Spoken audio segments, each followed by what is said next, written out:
Welcome back, it's nice to see you all again. Tonight we're going to have a look at CCIV. CCIV, we have looked at this stock before as well. Again, a lot has gone on with this stock. Past day for this one is down by 0.56%, so not too much of a decrease at all.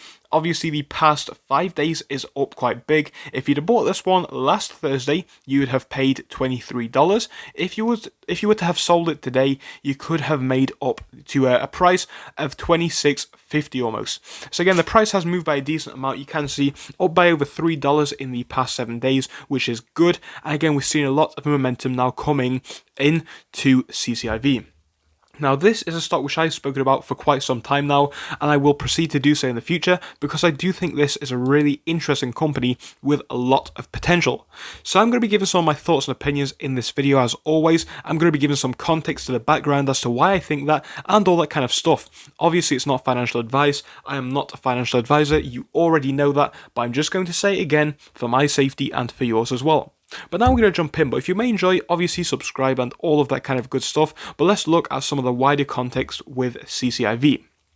So for this one, I'm going to start us off around January time. January time, we had the share price at about $10, and we all know this is a SPAC stock. Fair enough, that is usual for these companies. Now, obviously, we had some rumors and hype around the potential of a merger with CCIV and Lucid Motors. This got the stock pumped up to a price of about 56, if not slightly higher, going as high as 58, if not even slightly higher than that.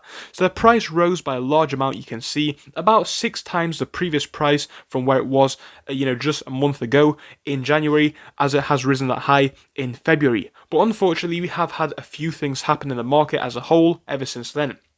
We have had bad news for the whole, industry. We've had the stock market fall a little bit, and we have had SPACs, kind of go out of fashion, if you will.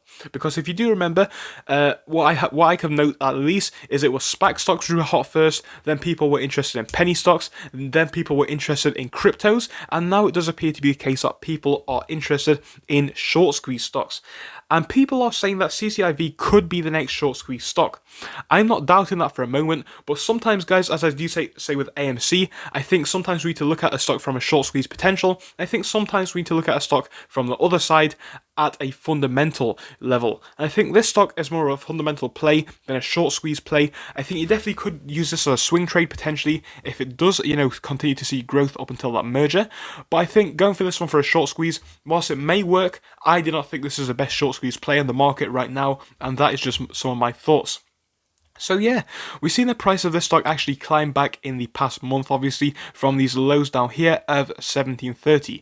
Good stuff to see, and I'm happy that the price is much higher than what it was back there.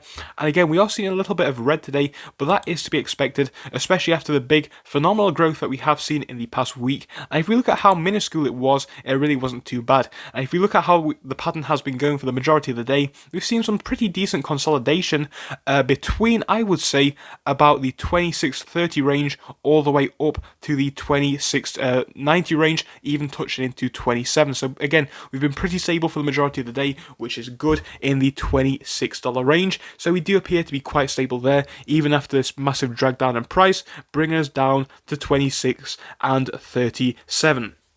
So good things for movement for the share price today. What I really want to focus on is this company from a fundamental standpoint.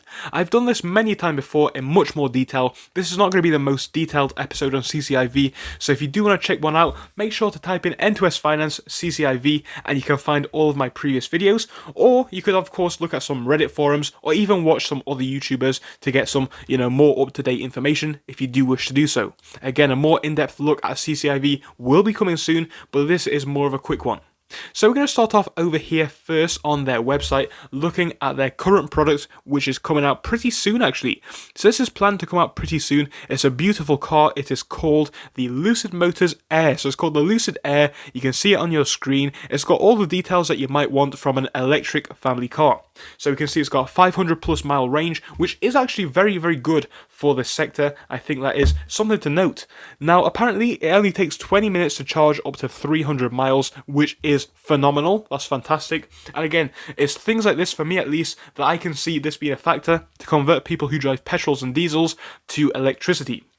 Because when we've seen cars that take 7 to 8 hours to charge, it isn't very good, and it's not going to make most people want to buy them when you could just buy petrol or buy diesel, fill it up in like 5 minutes. Now we've seen a charge time of 20 minutes, which is still much harder than it is to fill up a petrol or a diesel, but obviously it is much more on par. We're definitely getting there, and it is big advances in this whole space. So that could be a big selling point for the CCIV car or the Lucid Motors car. People who want a cheap, or well, not cheap, but a cheap to run economical car, they could definitely get the CCIV Lucid Motors car now because the charge time is decent.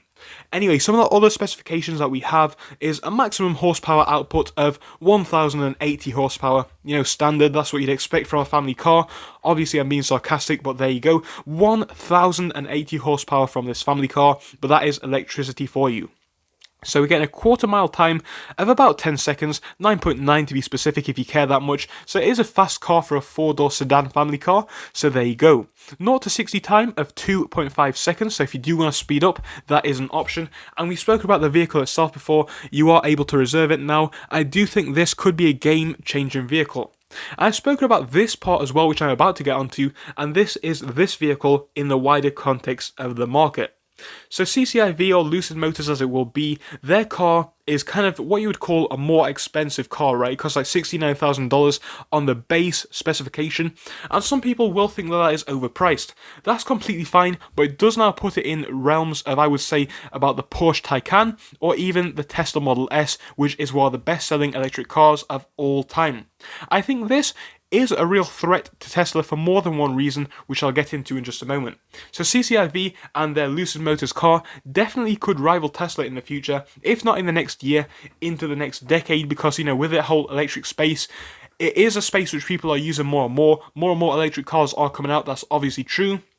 But this space as a whole is still not widely adopted. The majority of cars being bought, even in 2021, are going to be petrols, and even a large amount of those are also going to be diesels. So these motors are still quite popular, and electricity is going to grow in the next 10 years, probably going to replace both of those two options.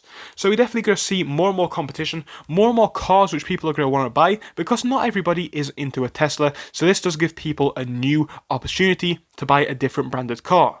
So that's some good news when it comes to this one. It definitely could be a Tesla competitor, especially when we are seeing Tesla's share price drop for many reasons. And it does give me, you know, some thoughts on Tesla, because we've seen Tesla now with Bitcoin and that whole fiasco. We've seen the Dogecoin situation with Elon Musk specifically, and you do have to be asking yourself, Elon Musk, he's a very dedicated guy, but obviously he is only a human, and there's only so much he can take on. Is he focusing on Dogecoin too much, or is he, you know, still got the right mind to work on Tesla and get that company to where it needs to be? So another thing to speak about is obviously the semiconductor shortage that we are seeing. It is still prevalent. Some people say it could be until 2022, but overall this is something which could be over in the next year, and it could happen much faster than that if we think about it. If the economy does continue to open up globally and we see people going back to work. So this could, you know, be a lot less than people are anticipating, but it's still a big deal, and it has been affecting vehicle manufacturers in the past, you know, year or so realistically. Now we're going to have a look at some of Lucid Motors' plans. This is coming from InsideEVs.com, and you can see the source of information on the website at least up here. So CCIV apparently have a plan for a $25,000 car, which really could help boost their business. We'll talk about that in just a moment. What I want to talk about is the outline plan that they have. They have the Lucid Air. This is coming out in 2021. It could be out, you know, just in a few months from now, so it could be something which is really going to be revolutionary. But in 2023, they have the Project Gravity. So again, this one is not necessarily on their website at the moment, but what we can see is that this could be more of a van type thing, more of an SUV type thing, or even more of a people carrier type thing, depending on where you classify it as. Tesla do not have a car in this, you know, sector. They don't have an electric people carrier, so this really could be something which could outpace Tesla going forwards if they don't get something to compete. And I know that you could say the Model X is something which could compete with it, but the price of the Model X, whilst we don't know the price of this Project Gravity, you know, it is just another option for people to get, and if it is cheaper, it could be a deal breaker from the Model X for people to want to buy this car. So down here, they have some other vehicles which are planned until 2030. So this could be any time from now until 2030. Obviously, the plans are still in work. But we have planned sedan cars, which are, standard. People do like a sedan still.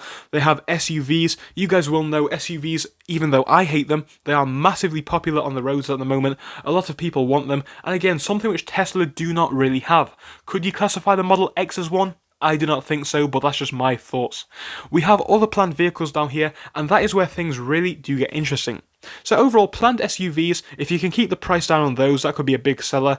And then we have other planned vehicles. Now this is something which I spoke about months ago, but it is still relevant, and it is a really big piece of news if it does actually go through. So here we have the Lucid Motors obviously working to potentially produce a car which is valued at $25,000. So again, if this vehicle is $25,000 going forwards, it would definitely be a lot cheaper than the Model 3, but right now it would take them about 8 to 9 years to get there, and that would obviously be too late as multiple other manufacturers will have caught up by that time. But obviously, if they can work with other vehicle manufacturers in partnerships, as we have spoken about before, if they can do that, it could give the business a big boost. It could give them a big boost in production, and it definitely could help to grow the production numbers and also help the sale numbers, and that could help Lucid Motors to become a more prevalent company. Because whilst cars that cost $100,000 are nice, most people cannot afford them, and even if they could, most people would not buy them. $25,000 for an electric vehicle is one of the cheapest out there, and if they could produce this one, it could set Lucid Motors as a big company. And again, more information down here, as they have mentioned. A partnership could help them to scale up the production of its components, and another company could start selling an affordable electric car, and it would help Lucid Motors to speed up the process of its affordable EV. So we are needing something like this. So there we go. We have other companies like Volkswagen, General Motors, BMW. I have never heard of that company before. And we have Ford down here, which are obviously already committed to producing their own EVs.